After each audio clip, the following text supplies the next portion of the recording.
La criminalité, c'est un cycle. Et tu vois, le nouveau procès va se dérouler sans qu'aucun témoin ne se présente à la barre. L'histoire des criminels racontée par l'unique journaliste d'enquête, Félix Séguin. Bonjour Félix. Bonjour Mario. Des sujets qu'on aborde ici, des questions qu'on se pose ici, puis on se rend compte qu'ils se posent aussi les mêmes questions dans d'autres pays du monde. Et entre autres en France, il y a tout un questionnement sur les cellulaires en prison, mais même est-ce que les prisonniers ont droit à des massages, des soins corporels? Oui. Ben, rendons crédit à celui qui a trouvé cette nouvelle-là ce matin, c'est-à-dire toi. Probablement que ton séjour parisien t'a influencé un peu. Non, j'ai vu passer ça sur mon fil. J'ai vu passer ça sur mon fil X, l'article. Mais je suis évidemment les grands médias du monde. Puis quand j'ai vu passer ça, j'ai pensé à toi. Je me dis, on se pose, exemple, le cellulaire en prison. Ici, c'est interdit partout. Là, en France, ils disent, c'est pas réaliste de l'interdire. Faut le permettre, mais pas pour les détenus trop dangereux. Mais là, moi, je lisais ça, je me dis, OK, mais où tu traces la ligne? Qui a droit à un sel, qui a pas droit, puis comment tu gères ça? Parce que il y a un projet pilote dans les maisons d'arrêt françaises, il faut bien le dire. Depuis 2019, il y a des téléphones fixes et puis qui sont en cellule, dans chaque cellule, dont l'usage est limité à certains numéros. Et il semble que les prisonniers là aient peu d'interaction avec leur téléphone fixe pour appeler certains numéros, préfèrent avoir bien sûr des portables. Alors là, ce qu'il faut dire aussi, c'est que le ministre de la Justice, Gérald Darmanin, là, en France, on l'appelle le garde des Sceaux. Le ministre de la Justice, l'ancien ministre de la Justice, exemple, c'est Dupond-Moretti, là, surnommé Aquitador. Là, ce sont des gens qui, en tout cas, là, sous Macron, ont toujours été des ministres qui portaient vraiment vers la loi et l'ordre. Dupond-Moretti en étant un exemple. Alors, Gérald Darmanin, lui, donc, il avait annoncé son intention de nettoyer les prisons. Un peu comme on a faiblement verbalisé ici, puis il visait les téléphones portables. Ce qu'il voulait faire, c'est des opérations dites place-net, un peu comme on fait pour assurer qu'il y ait moins de trafic de drogue en prison. Et là, il y a la contrôleur générale des prisons, disons ça simplement, a dit c'est pas réaliste de maintenir cette interdiction-là. C'est drôle la manière dont elle formule ça, parce que elle dit, je la cite, il est peu réaliste, assurément, d'imaginer maintenir l'interdiction aux personnes détenues de l'usage devenu si banal du téléphone portable, estime-t-elle. Alors, tu vois que tu as absolument raison, le débat est aussi extrêmement d'actualité en Europe, mais il y a quelque chose qui est un peu plus rigolo, par exemple, c'est les soins esthétiques. Ça... Un massage en prison, c'est sûr que pour l'opinion publique, ça passe moyen, ça. Ouais, et le garde des Sceaux vient d'ordonner la fin de toutes les activités dites ludiques en prison après une polémique sur les justement soins du visage. Ce qu'on a appris, c'est qu'à la Saint-Valentin, dans une maison d'arrêt près de Toulouse, il y a des esthéticiennes locales qui ont été engagées pour aller prodiguer des soins du visage à des détenus dans cette prison de haute sécurité. Alors, lui, ce qu'il a dit, c'est, j'ai dit, là, c'est fini. Alors, on va prioriser l'apprentissage de la langue française, le sport, ça va, l'activité autour du travail, that's it. C'est pas mal ce qu'il dit. Ça joue dur autour du déneigement encore aujourd'hui, hein? Hey, il y a un couple, c'est intéressant de voir comment les stratagèmes se répètent, puis les façons aussi d'intimider. Dominique Larreau et Jessie Leclerc, ils ont été victimes de sabotage. C'est un couple de déneigeurs juste avant la tempête de dimanche. Et ils sont à Saint-Brigitte-de-Laval, donc près de Québec. Et juste avant la tempête, là, trentaine de centimètres là, dans le bout de Québec, il y a quelqu'un qui a été filmé sur les caméras de surveillance de l'entreprise en train de probablement, selon eux... OK, mais les caméras de surveillance qui sont claires comme un film qu'on présente aux Oscars, là, on le voit, son visage est un peu caché, puis il y a un capuchon, mais on le voit parfaitement faire son coup, là.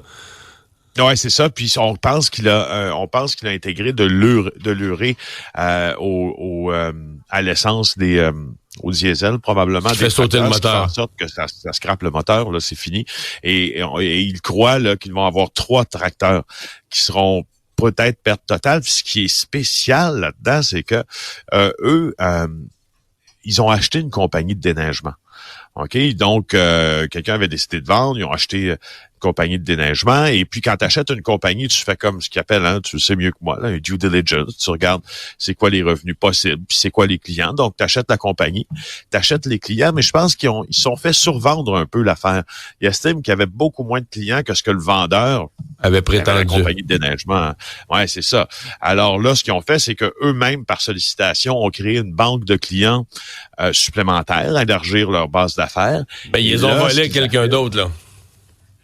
Ben, c'est ça. Mais dans le déneigement, c'est toujours ça. Fait que là, en plus de les, entre guillemets, voler à quelqu'un d'autre, la personne qui a acheté, disent-ils, revient vers eux en disant, ben là, vous allez me payer une cote sur les clients que vous avez démarchés. Hey, commence à être compliqué pour avoir 3 tracteurs et ramasser de la neige, n'est-ce pas? Par contre, si t'es policier et tu vas enquêter sur ce crime-là, il y a des suspects. Il y a des suspects facilement identifiables, non? Oui. Surtout avec l'image. T'as l'image vidéo quand même hyper claire. Puis tu dis, OK, là, c'est qui les compétiteurs ou c'est qui les gens qui ont directement intérêt à scraper les tracteurs?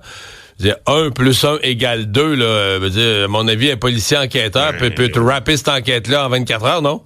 Oui, ça prend pas le policier, ça prend pas le plus... Ça prend pas Sherlock Holmes. Non, ça prend pas, c'est comme tu dis, pour savoir qui est ce suspect-là. Puis d'ailleurs, la Sûreté du Québec est avisée, il y a une plainte qui est déposée. Bon. Hey, je vais dire comme toi, là, si on y met moindrement d'efforts, là, demain matin, on pourrait peut-être avoir un résultat. Là. Non, effectivement.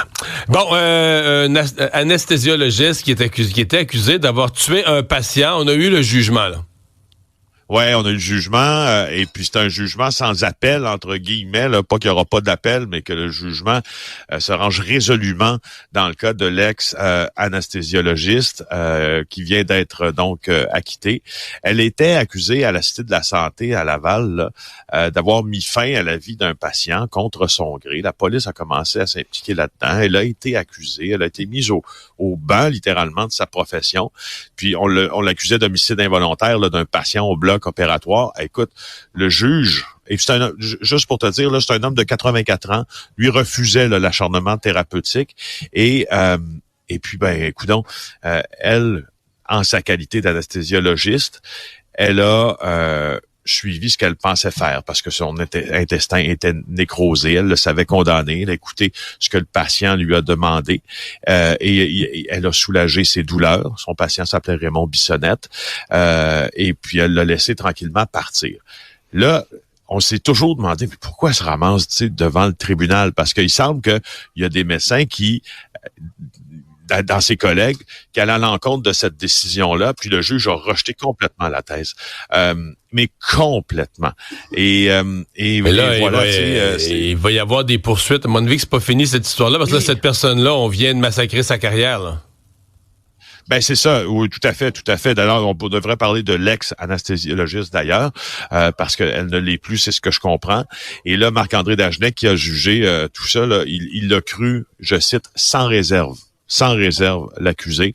La Nadine Touma, maître Nadine Touma, l'avocate d'Isabelle Desormeaux, a dit que c'est une victoire pour tous les médecins qui œuvrent en soins critiques, qui sont bienveillants, compétents, qui respectent la volonté des patients.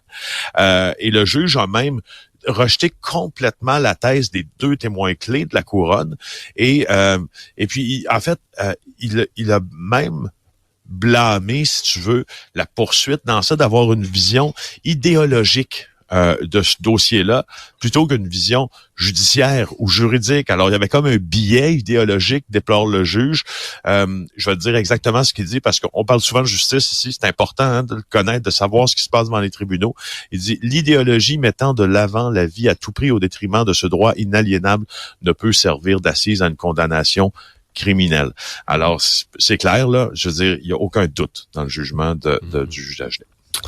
Et finalement, les contrôleurs routiers qui reviennent à la charge, c'est un vieux débat. Moi, j'étais en politique, là, ça fait 20 ans de ça, et c'était déjà une demande qu'on nous formulait, là, que les contrôleurs routiers puissent être armés. Mais là, ils ont quand même de nouveaux arguments, il n'y a pas de doute.